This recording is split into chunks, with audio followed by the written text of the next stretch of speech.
Six Nations Dream Team, Team of the Week. I've gone and picked 15 players from the 3 games.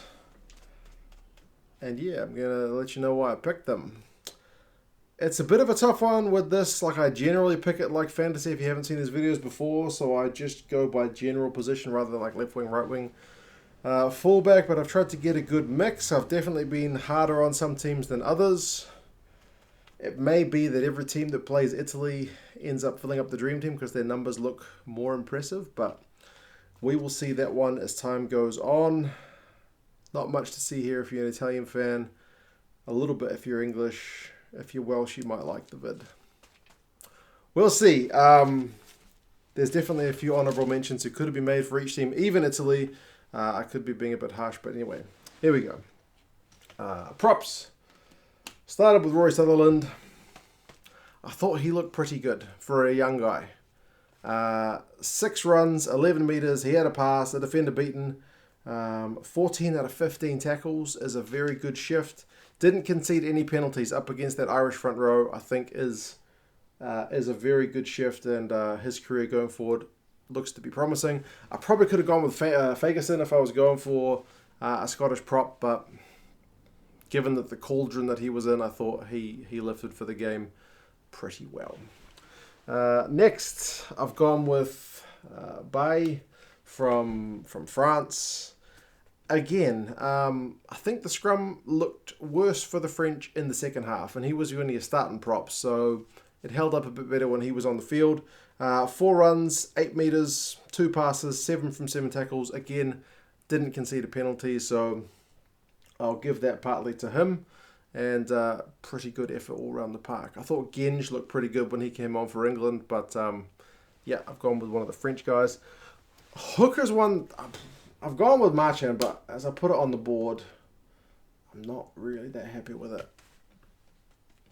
I'm not sure that any of the hookers were that outstanding. You guys can let me know your thoughts on who you might have. His numbers with ball in hand are pretty good. 5 runs for 17 metres for a guy in the number 2 jersey is a pretty good shift. He beat a defender. 8 from 10 tackles is solid. The line out was not the best, but he's one of those guys who had to get in there and stop that English maul. So I guess partly it's that kind of unseen stuff. Maybe not necessarily at the exact scrum time, but at least part of that Sean Edwards defence, you know, tackling and mauling and cleaning out and all that stuff. So I'll give him a bit of credit for that. Again, not many caps to his name from memory, but yeah, solid and a good win for the French. Partly that's it. Next, second row, I've gone with Alan Wynne-Jones. That guy still, I don't know how he does it. He's an old man, isn't he? In rugby terms, he's getting on. There's photos of him from when he debuted for Wales, and he had long flowing hair, and look at him now. He's been aged by the toils of being a professional rugby player, but he just keeps going. 1 run for no metres is not exactly startling stats, but 15 from 15 tackles. The guy doesn't give up. 2 line-out wins and a line-out steal. Also 2 turnovers, and he probably should have had a try assist, even though he didn't touch the ball, for George North. George North doesn't score that try of his without this guy willing and pushing him over the line. So that's just the kind of thing that Alan Wynne-Jones does. Next, Johnny Gray. If you've been following my channel, you know I like that guy because his tackle stats are always amazing. 9 runs for 6 metres. He's never a big ball carrier. He's not going to do a Brodie Retallick for you, but he's not Courtney Laws. But, you know, you look at his tackle stats and Courtney Laws can't compare. Different style of players, right? He had an offload, 22 out of 22 tackles, and he only played like half of the second half. Did he come off after 50 or 60 minutes? The guy could have been aiming for like 30 plus tackles if he'd played the 80. The guy is a tackling machine. Also had a line-out win and a turnover to go on top of that. So Johnny Gray is my man. The back row was probably the most competitive area because I think all 3 games had a man of the match from the back row. I'm pretty sure. Olivon from France. 2 tries. 6 runs, 68 run metres, 15 from 15 tackles, 2 clean breaks, 2 offloads, a turnover, and 8 line-out wins. The guy was everywhere. He wasn't even man of the match. It was Aldrit. He was everywhere. pretty rare that a back rower does that kind of effort and doesn't get man of the match. But good shift from him, can't complain. From Ireland, I had to go with CJ Stander.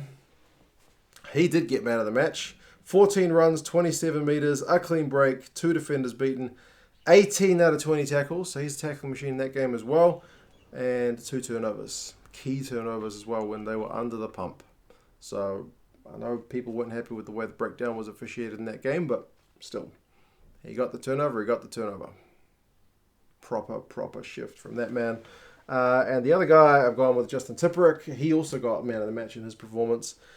He's always been one of my favourites. 4 runs, 4 metres, again, is not anything startling, but 9 passes, 17 from 17 tackles, 3 turnovers, and didn't concede a penalty. For any guy wearing that number 7 on his back and doesn't concede a penalty, pretty good effort, especially when you're getting 3 turnovers. So you must be doing something right. So that's the forward pack.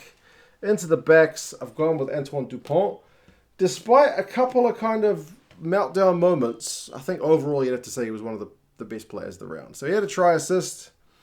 He had 10 runs for 50 metres, 2 clean breaks, 7 defenders beaten, 3 offloads, 9 from 10 tackles. So all around pretty good.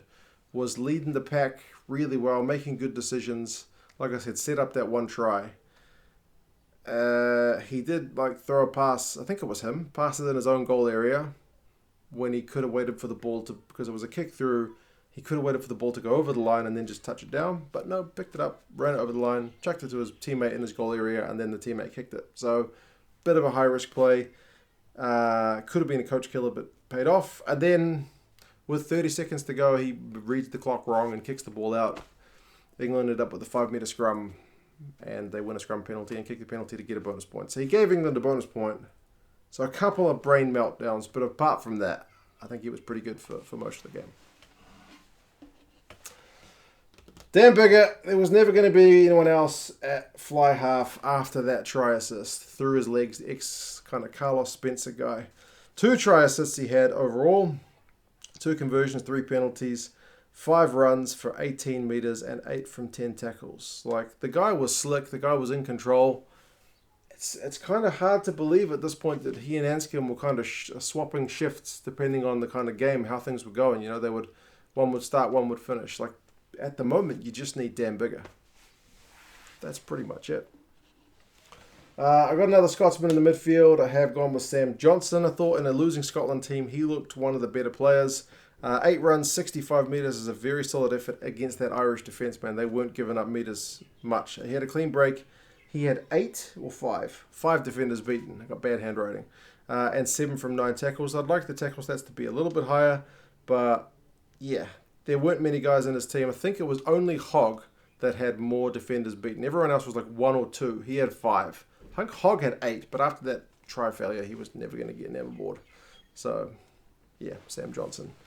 And another guy who kind of gets criticised a little bit in his own country, but George North. People are saying he's lost his pace. He's not the player he used to be. Maybe he can't be the player he used to be. He's getting old. So he needs to adapt to life in the midfield. He had a try. He had one disallowed, but he finally got one in the end thanks to his buddy pushing him over. He had 10 runs for 70 metres, which looks pretty good. A clean break, a defender beaten. Ideally, with George North, you'd want him to be beating more than one defender, especially playing Italy, but there you go. 4 from 6 tackles is probably one area that you would like him to improve. You want him to be a busy centre who's shutting things down and doing what good 13s do, but that is what it is. He'll improve if he gets more practice there, although some people wouldn't have him there at all. We'll see what happens when they come up against a stronger team than Italy. Outside backs, Josh Adams. You're not going to have anyone else. The guy is a phenomenon, and he's probably part of the reason George North gets a bit of stick now, because people are comparing him to this guy. And this guy maybe looks like North did all those years ago. 3 tries, 9 runs, 77 metres, 2 clean breaks, 3 defenders beaten and offload, 5 from 6 tackles. 3 tries. The guy is a try-scoring machine. He's going to be playing for Wales at the top level for a long time, one would imagine. He is class. Going with Jordan Lama as well. He had probably the most attacking threat of all the Irish team.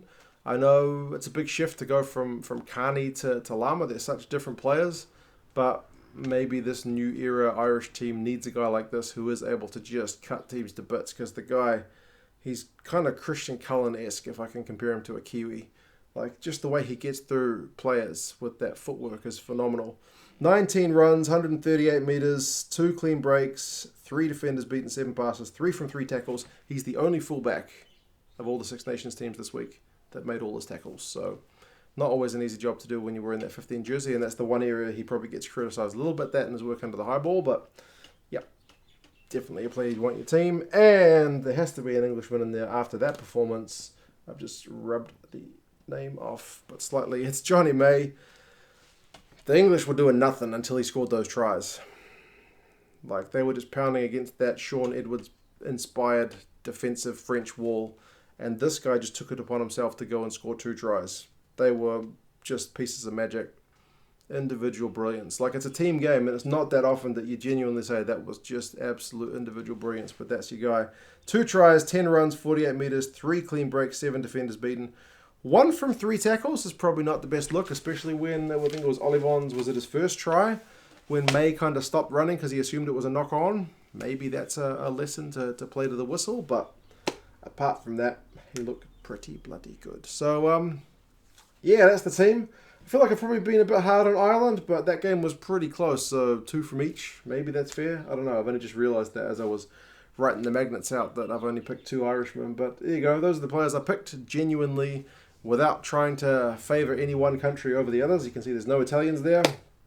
There's a fair few Welsh on there. I haven't counted them all up. But, yeah, definitely some other guys I'd be happy to switch around. Let me know who you'd have a hooker, because I kind of ummed and ahed about that one for a while, and I'm still not sold. Maybe someone can sell it to me. Maybe I'm right. I don't know. But yeah, you guys let me know your thoughts, and I will talk to you again soon. See you later.